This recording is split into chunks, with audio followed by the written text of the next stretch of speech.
Perkenalkan, nama saya Pahotan Yejapardede dengan NIM 2303011195.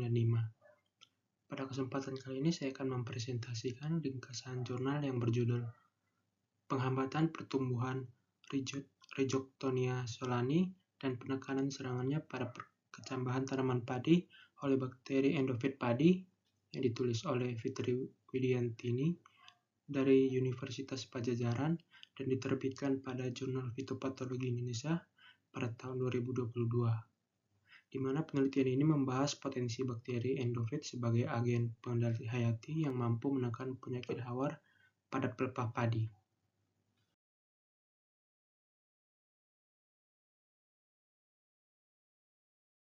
Penyakit hawar pelepah padi merupakan salah satu penyakit penting yang disebabkan oleh cendawan Rhizoctonia solani. Penyakit ini dapat menyebabkan kehilangan hasil panen hingga 50%, terutama pada fase pembungaan dan pengisian bulir. Selama ini, petani masih mengandalkan fungisida kimia sintetis, namun penggunaannya dapat menimbulkan dampak negatif seperti pencemaran lingkungan dan resistensi terhadap patogen. Karena itu diperlukan alternatif pengendalian yang lebih aman dan ramah lingkungan. Salah satu cara yang dapat dilakukan yaitu dengan memanfaatkan bakteri endofit, yaitu bakteri yang hidup di dalam jaringan tanaman tanpa menimbulkan penyakit dan bahkan dapat membantu melindungi tanaman dari serangan patogen. Benih yang diamati dalam penelitian ini adalah benih padi varietas Ceherang yang merupakan varietas unggul nasional dan banyak dibudidayakan di Indonesia. Varietas ini dipilih karena memiliki produktivitas tinggi dan daya adaptasi yang baik, tetapi cukup rentan terhadap penyakit hawar pelepah. Karena alasan itulah, varietas Ceherang menjadi bahan yang ideal untuk menguji efektivitas bakteri endofit sebagai perlakuan biologis terhadap infeksi Rhizoctonia solani. Patogen yang diamati dalam penelitian ini adalah cendawan Rhizoctonia solani, di mana cendawan ini hidup di tanah dan bisa menyerang berbagai bagian tanaman, terutama pelepah daun. Gejala yang ditimbulkan berupa bercak coklat pada akar dan pangkal batang, yang dapat meluas dan menyebabkan tanaman menjadi kering dan mati. Akibat serangan cendawan ini, hasil panen padi bisa turun hingga 50%. Cendawan ini juga bisa bertahan di tanah selama bertahun-tahun sehingga sulit diberantas dengan cara konvensional.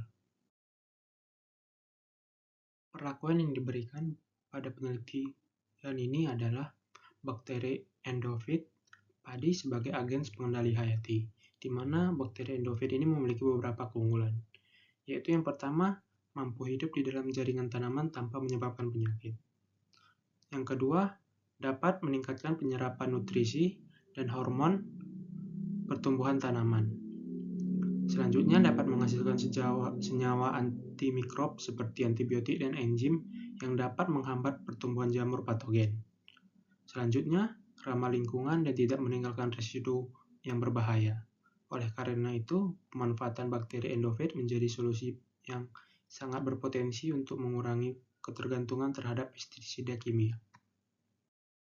Cara pengendalian yang dilakukan dalam penelitian ini adalah dengan mengisolasi dan memperbanyak Rhizoctonia solani serta bakteri endofit. Kemudian dilakukan uji antagonisme dengan menilai zona hambat pertumbuhan koloni cendawan, di mana perlakuan benih padi dengan suspensi bakteri endofit, yaitu santan GAM 3%, di mana benih ditanam pada media yang telah ditumbuhi Rhizoctonia solani. Hasil penelitian yang didapat pada jurnal ini adalah yang pertama, menghambat pertumbuhan Rhizoctonia solani hingga 75,23%. Yang kedua, dapat menyebabkan malformasi hifa atau ngeriting, lisis, dan melanisasi. Yang ketiga, mengurangi gejala pencoklatan pada akar dan pangkal batang. Berdasarkan penelitian ini, dapat disimpulkan bahwa bakteri endofit asal tanaman padi sehat terbukti dapat mampu menghambat pertumbuhan cendawan patogen Rhizoctonia solani secara in vitro dan menekan tingkat infeksi pada perkecambahan padi. Yang kedua, penggunaan bakteri endofit sebagai perlakuan benih atau biological seed treatment merupakan alternatif pengendalian ramah lingkungan yang dapat mengurangi ketergantungan terhadap fungisida kimia. Terima kasih.